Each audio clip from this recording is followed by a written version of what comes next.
I was never actually into making money, thinking different, taking risks, going your own way.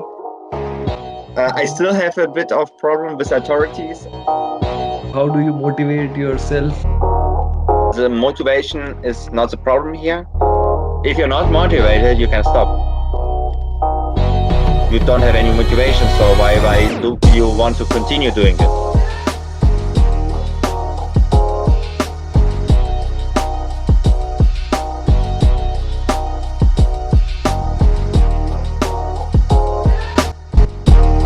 Let's welcome Ruslan Goryanyy.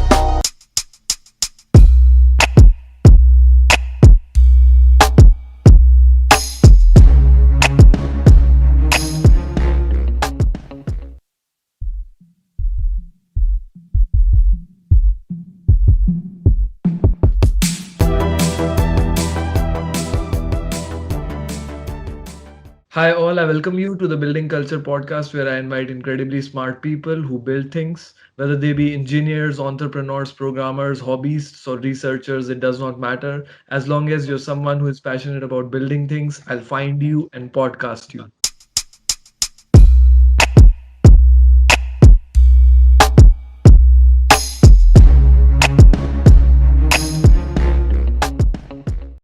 And in today's episode, we have someone who is incredibly passionate about building businesses. He's currently the happiness manager at Nevis Q. Before that, he was at Venture Scout for almost 1 year. And he has also been the co founder of companies called Be Azubi and Connectivities for quite some time. And before that, he was a really active member of ACE, the Aachener Entrepreneurship Club, which is also where we met, of course. And the ACE is actually a really amazing place to be if you're someone who is interested in startups in general or want to build something of your own or entrepreneurship in general. So, without any further ado, let's welcome Ruslan Goryanyy. Thank you a lot. It's like we're within a box ring where the commentator stand in the room and the writer. Yeah. Yeah. Thank you for your invitation. For other try to make it happen, and I'm really happy to tell some things about building communities, about building. Less about building company actually, but more about building communities and societies and ecosystems, stuff like this. That's perfect. That's exactly what we talk about here. Yeah. One day you will also build a community. Yeah, building a community is really important. I mean, whether you're doing something related to entrepreneurship or you're just doing a hobby, if you're doing it in a community, it's always better. Yeah. That's a big thought behind it. Also, you can always exchange ideas, and yeah, we will come later to this point. Exactly. Yes, we'll talk more about building communities. So let's start with the questions. So the first question that I want to ask you is, at what point did you start pursuing entrepreneurship? So your story of beginning as an entrepreneur. It's hard to say actually. But last week I was at the fuck up stories, also talking about my entrepreneurship way. So Okay. I just can summarize it a bit, Mhm. far better now than before. Actually, um, it hasn't started in the school, but in the school I was always one of these kids, always discussing with the teachers, always thinking that I'm far smarter than they are and they don't know shit. And yeah, Mhm. I'm the smartest one, like all the kids think. And yeah, so it continued actually. I Mhm. still have a bit of problem with authorities, and now it got better since I know how to be an authority, but still. And yeah, this was the beginning of my like thinking different, taking risks, going your own way, and it continued during the studies. So I was never actually into making money, So it wasn't like over like, hey, I want to become a billionaire or millionaire or whatever. And I wanted to build stuff. So actually, I'm really suited for this podcast. Exactly. And You're also one of the first people that came to my mind when I just started the podcast and I note down the list of the first few people I should interact with. So here you are. I feel honored. Yeah, so I went to university and then I did an internship in a bigger company, a research facility, and I realized that it's nothing for me, like being engineer, like working with theories, improving stuff. I really enjoyed improving stuff and Mhm. thinking about better solutions, but this complex, it wasn't something for me.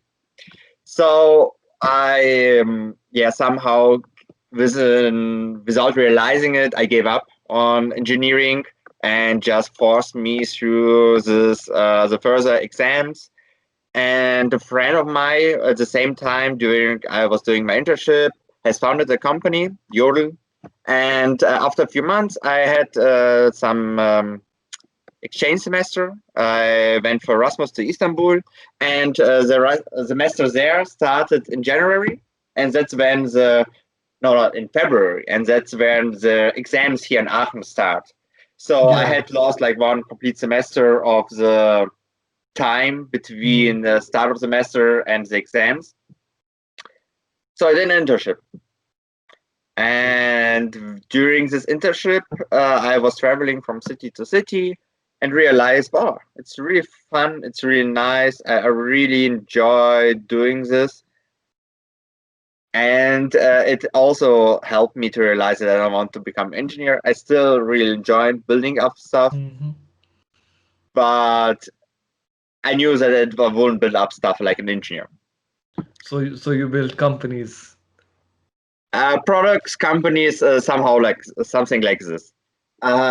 It's at Yodel, I was building communities, like for the first step. So we went to a city and promoted the app and tried to reach a critical mass of people using the app that we could continue, that it will grow organically. So if you reach a critical mass of people, it depends from product to product. It depends from community to community. It grows on its own. And this was always the aim there to reach this critical mass that when we leave the city, it's still growing. And this Okay. was also the first point when I was got in touch with building communities and promoting Mhm. apps and doing some marketing, some growth stuff. So it was up to me how I reach my goals. And I realized, Yeah. oh, I really like it. I really enjoy it. And yeah, so then the first spark was ignited, and after I came back from my Erasmus from Istanbul, I knew completely I don't want to to study engineering anymore. So I searched for a way to get my knowledge into startups in the promotion and to building up communities. And then I started to search for a smaller job or some startup company and went to an event of ACE where I met some guys who were who were right now in the process of founding a company. And then they were Yodel or no. It was connectivities. It was okay. like Mhm. I was still working at Yodel and still learning really a lot there, but it was like the step when I wanted to do something on my own and Mm. something like really full time. And then there's this guys there who had an app who were like in contact with investors who were like doing all the legal stuff, and I just had to promote and build up the community there behind the Okay. product. So it was like perfect fit, and this was my step into the entrepreneurial world, like my real step. Before I just tipped my toe into the cold water by watching, by being at Yodel, not Mm. being in the responsibility for this whole, and then I went into this, yeah, responsibility position. Yeah, really interesting, and you gave a very detailed description of your journey. So, the real motivation for you was in the beginning, it was because you didn't, you opposed the authorities and you wanted to be your own boss ultimately. I mean, probably a lot of entrepreneurs start like this, right? So, Yeah. you wanted to be your own boss, and then you know also took the conventional approaches, you know, studied engineering and realized that this is not what you want to do probably, Mm. and then you had experiences of internship and you know working for startups, and you realize, okay, yeah, this is something that I find really interesting, and you have been like involved in just building communities and you know promoting businesses, so in all of these experiences. So I think also since the last time we talked, now I think you are like more specific towards what you want to do for startups and everything. So now you are like really clear that you want to build communities. Of course, the other aspects also go along, but now is this the main focus of you and what you want to do? Yeah, definitely. So it's I'm really fascinated by okay, let's start different. I'm reading a lot of books. So right now, the last year I tried to read like one book each month, Mhm. and it failed. But this year I'm in a really good way. So also finished already my book for this month. And Okay, but which one really, is that? it was the invention of yesterday. Ah, okay. It's a book. So it's do you know from Yuval Harari, *Sapiens*? Yeah, Sapiens, yeah. Yeah, *Sapiens*. It's really similar to it, but *Sapiens* has more like this biological and historical moments, and this is more about the culture and Mhm. about the interdependence of the culture, and a lot where culture comes from community. And actually, this is something I find really fascinating, really interesting. How did our society was built? How did the worldviews, the narratives, which support us, which support our society, and which changed all the time, how they got there, and how they were before, how they are now. And I think it's also really fascinating for me because I also want to build communities, Yeah. societies, and that's more or less the same thing. So with Harari and with this other book I will finish now, I found like really a lot of inspiration, and I'm really into this anthropological stuff as well. Yeah, interesting. So, I mean, since I think so, we are doing this podcast again, right?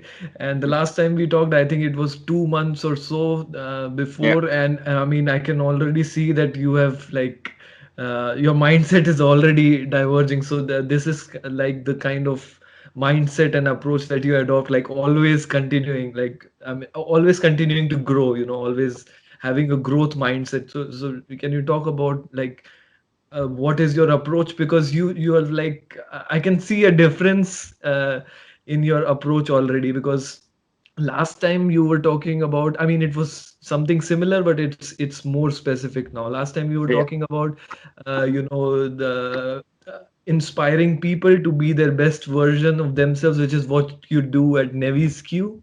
Of course, it's also building communities, but now I think you are more towards the idea of building communities as a whole. And yeah. I think so. There are really a lot of questions now which I have yeah, to I address. mean, we can talk about Navy skew after that, but let's Yeah, talk about your the view community of, side. yeah, community side.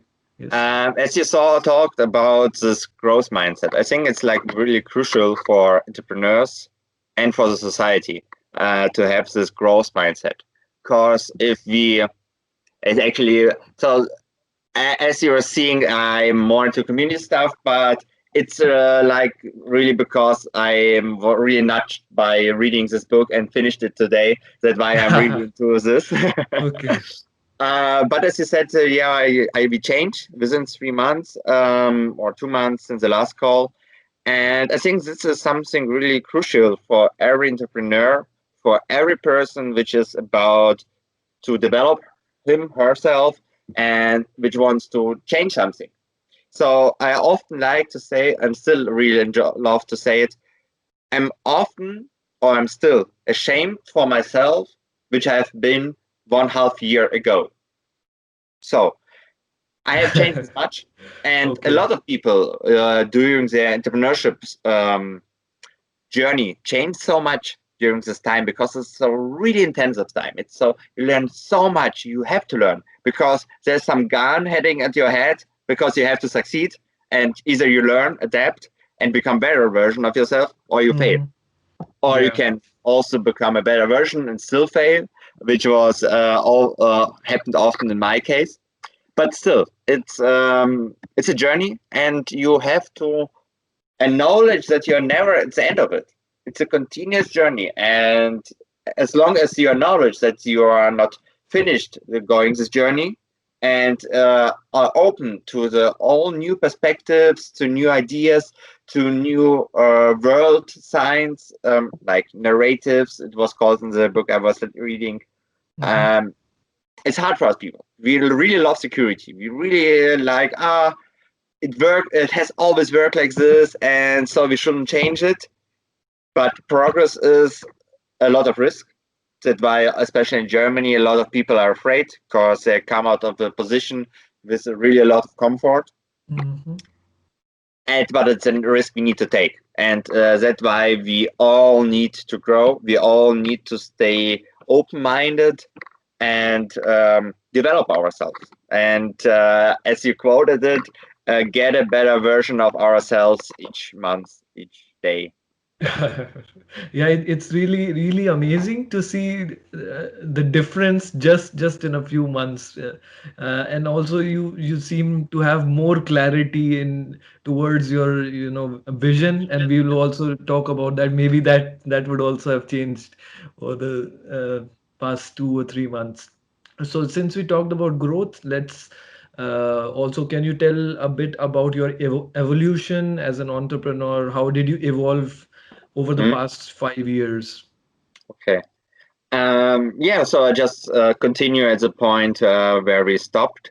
So I joined the connectivities team, and I was like full of myself. I came from Yodel, a project which went really huge. It's a local app, probably the biggest social network within Germany, or like biggest German social network. Yeah. And we rocked like all these app store charts. We were growing really fast. Everyone knew us, and that's why I was thinking, oh, I know everything. I know the best ways. I'm really the best one. Uh, Person for it. I know so much about marketing, growth. So don't tell me anything new. And like with this self conference, I went to connectivities and started promoting, and it didn't went so well as it went with you. We didn't have this financial. We didn't have any funding, so we didn't have any money to put into marketing. So we always had to hack it. So we had to draw with clock on the streets, give out flyers, and do all those things which are cheap or for free. Hmm. So I had to develop myself. I had to read a lot, find new tactics, and also was a bit doubting myself and not really recognizing that we were doing really great. We didn't have the money that we needed to grow really fast, but we did actually kind of good. And but the big results, the big wins, didn't occur, and our numbers weren't this great. Two of our co-founders left, and we were searching for a new one. Uh, while doing it, we rebranded the app. It got Paul app, and I was really happy because I always had to write down with clock on the street connectivities, 14 letters, and So Paul is just four letters. Deine Freizeit in one app. So it was a lot of letters. And Paul Yeah. with 4 letters is far shorter. And it was for me like a big win. I was really happy about the shorter name. Mhm. Also, I didn't have to fear every time that I write it wrong. but because Yeah. the others, it was like really an issue. And we had a lot of downloads. So we also recognized this our last chance. So we have to get the app going now or never. And all of us hang to themselves. We all tried our best. Me, for example, I was pitching so much the app that my lips started bleeding because I had like my aim of the day was okay, pitch the app to at least 200 people. I haven't went Wow. home at least till I pitched this many people the app, the Power App, and this over a course of some weeks. And So these I was really people were, you approached them randomly, or who were these people? yes, we had more or less randomly. We promoted it as a student party app. So we went to the student cities and approached many students. Of course, they're easier to approach. When you're going to school, you never know, are the people 16, 18? And that was the trouble. So we went to universities and approached only students. Okay. Yeah. And yeah, so we had several thousands of downloads. It went okay. Didn't went really great, but it went pretty great for what we were doing.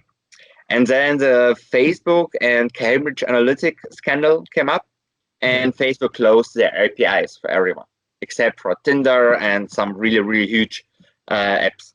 And we were relying on Facebook API because we had our app was showing you the events and all the leisure time activities of the city. And the big part of it, we were crawling through the Facebook APIs, and that made our app like not really scalable. We had found a way to still crawl it without using the APIs, but it also made us not really interesting for an investment. Hmm. And this was like the problem. So we had to resync it. We thought, okay, we have already this app ready. Let's try to sell it somehow. So we tried to sell it to some cities and to some newspapers.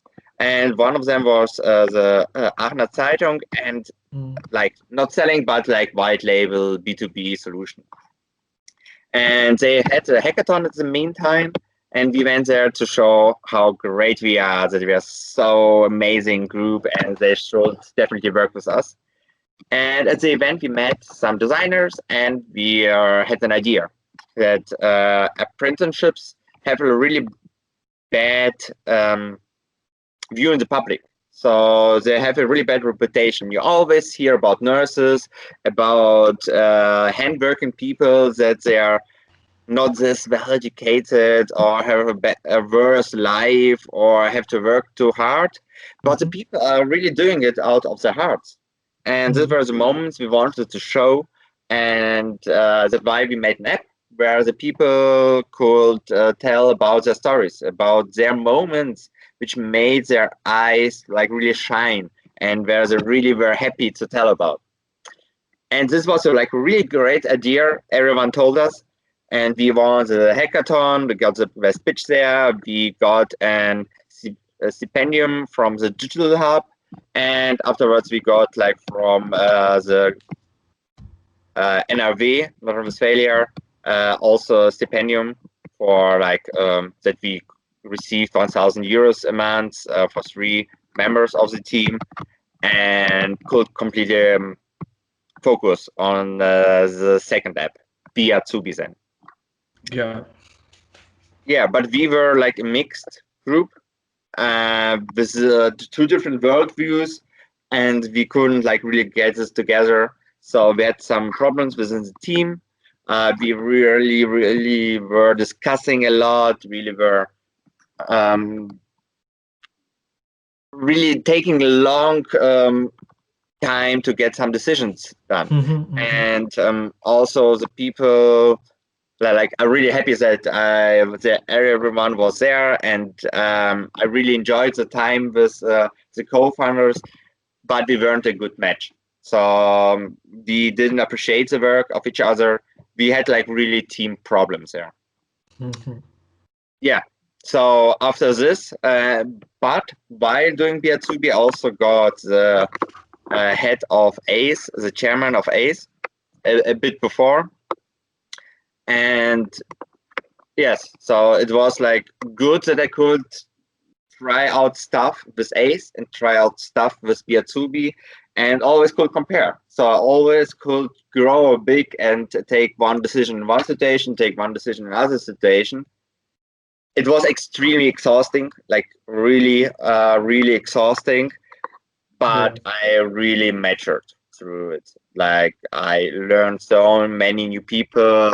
We learned to know each other, Yeah. and I had like a really lot of experience which I gained from this time. And yeah, so then went B2B to an end. Yeah, and that So, was for now, at least for now, my entrepreneurial way. But I'm thinking I can't hold my feet still for too long. So there will be something new to come at some point when I'm yeah, more relaxed and when yeah, I want to do something again. okay, okay. So the thing that you're doing now at Neviscu, this is like just a small break from the hustle of entrepreneurship for some Um, time till something new comes up. yeah, so I'm also didn't come far enough from the studies, so I was accepted today for business administration, and I will Ah. finish it within 1 year. That I have like a bachelor's degree at least. And while doing the bachelor's, I will be working at Neviscu as happiness manager. And what was really important for me, I was working all the years with Yodel, that I get some other kind of chef, that I get like some structural chef and get some person I can learn from. So I wasn't like really searching for a job. I was searching for a supervisor which could give to this all chaos I have, to this all offspring of idea, some structured way and some structured way of working. Because I felt, okay, I need it. Mhm. I can do a lot of creativity stuff. I can do a lot of ideas and a lot of explosive ideas, but to get really successful, you need not only these explosions Mhm. of ideas of your work, but you need to continuous work, and this can only be achieved if you work really structured. Yeah. So in an organized way, maybe organizing all the ideas and doing things a bit step by step or systematically, that would, yeah, but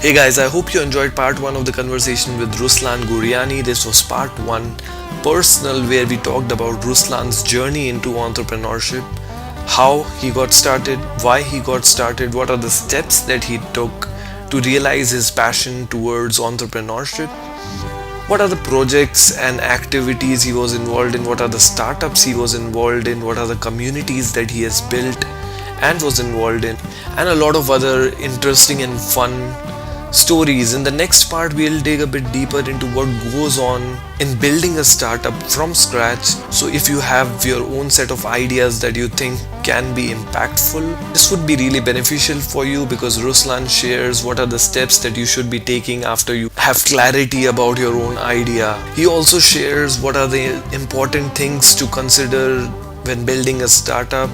He shares a few of his personal failure stories with startups and gives a lot of other valuable advice and information for beginners, what are the mindsets that you should be adopting, and so on. So, if you enjoy it or you derive value from it, consider subscribing to the podcast and also hitting the notification icon so that you get notified on time whenever the next episode is out.